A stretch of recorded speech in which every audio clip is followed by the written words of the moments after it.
देखिए, एक तो ये जो नाम बदलने वाला सनक है मुझे समझ में नहीं आता। इसमें खर्चा बहुत होता है देश का, सरकार का, तो खामखा इसको करने का मुझे किस लिए कर रहे हैं वो समझ में नहीं आता। सबसे पहला तो वो है। दूसरा, मनरेगा द्वारा एक अधिकार दिया गया था सबसे गरीब से गरीब जनता को। किस चीज का अधिकार? रोजगार का, 100 दिन के रोजगार का अधिकार। और ये जो विधेयक है ये उस अधिकार को कमजोर करेगा। और जिस तरह से इस विधेयक में 2-3 चीजें ऐसे इन्होंने डाल दी हैं जो ऊपर से ऐसे लगता है कि चलिए दिन बढ़ा दिए हैं, दिन बढ़ाए हैं। आपने वेतन बढ़ाया है? नहीं बढ़ाया है। मजदूरी बढ़ाई है? नहीं बढ़ाई है। तो दूसरा, आप इतने सालों से कम करते जा रहे हैं। जहां जाएंगे आप मनरेगा के मजदूरों से पूछेंगे, वो बोलेंगे कि अभी तक पैसे नहीं आए।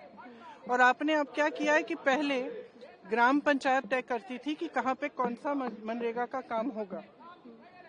इस विधेयक ने ये कहा है कि केंद्र तय करेगा कि कहाँ पे और कब पैसे देने हैं।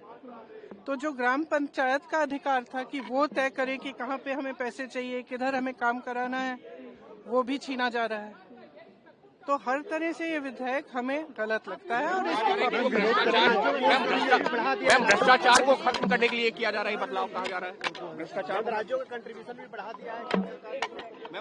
पंचायती राज का मकसद ही यह था। जब ये बार बार मेरे पिताजी की बात बोलते हैं ना कि पैसे, जितने पैसे हम भेजते हैं उतने पहुंचते नहीं है, तो जो पंचायती राज का बिल था वो इसीलिए था ताकि पैसे, जो सरकार के पैसे हैं, वो डायरेक्ट ग्राम तक पहुंचे, गांव तक पहुंचे, और गांव में पंचायत में तय किया जाए कि किस तरह से खर्चे जाएंगे। तो अगर आप उसका विपरीत कर रहे हैं तो इसका मतलब कैसे है कि आप भ्रष्टाचार को खत्म कर रहे हैं। और जिम्मेदारी लीजिए, आप नया विधेयक लाए हैं, उसमें आप तो जिम्मेदारी से तो आप हाथ धो रहे हैं कि जितने भी मनरेगा के पैसे जो केंद्र से आते थे, 90% केंद्र से आते थे, और इनके विधेयक में ज्यादातर प्रदेशों में अब 40% केंद्र से आएंगे। तो ना आप जिम्मेदारी लेना चाहते हैं, आप जनता का अधिकार कम करना चाहते हैं, और जितनी सत्ता है केंद्रित करना चाहते हैं। हमेशा हर चीज में इनका यही विचार है कि किस तरह से हम सत्ता को केंद्रित करें।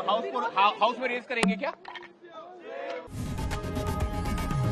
लोकशाही मराठी ऐका, पहा, जागरूक रहा।